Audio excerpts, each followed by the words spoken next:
ஒரு பொருள் ஒரு கஸ்டமர் வாங்குறாங்கன்னா அதை வாங்கும் பொழுதே அதனுடைய தகுதி, அதனுடைய குவாலிட்டி, அதனுடைய ட்ரஸ்ட்டு எல்லாமே அந்த பொருளினுடைய ஸ்டிக்கரில் தான் இருக்குது.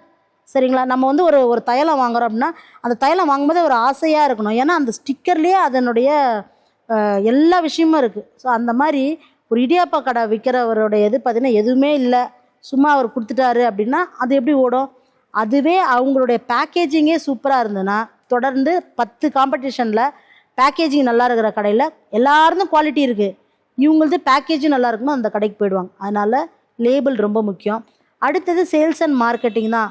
இந்த சேல்ஸ் அண்ட் மார்க்கெட்டிங் வரும்பொழுது நம்மளோட சேல்ஸ் எப்படி காட்டுறது? இப்போ இடியாப்ப கடைக்கே எக்ஸாம்பிளாக பண்ணால் அவங்கக்கிட்ட குருமாயும் கிடைக்கும், பாலும் கிடைக்கும், நாட்டு சர்க்கரையும் கொடுப்பாங்க, சர்க்கரையும் குடிப்பாங்க அப்படின்னு 4 ஐட்டம் இருக்குது, சட்னியும் கொடுப்பாங்கன்னா அங்கே கடையில் போய் ஆள் நிற்பாங்களா? அதை விட்டுட்டு வெறும் சட்னி தான் இல்லைன்னா வெறும் தேங்காய் பால் தான், அந்த